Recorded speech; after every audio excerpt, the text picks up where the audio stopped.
Connect Elgato's Game Capture HD60S stream to the USB-C cable through the USB entry on the back of the MK device. Also, connect Elgato's HDMI cable to the HDMI entry on your computer. All devices with an HDMI entry can be connected. Select the file you wish to project. Open the MK application and then click on MXMirror.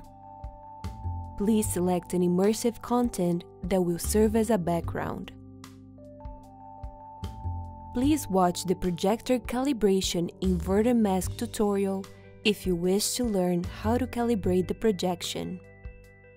Enjoy it!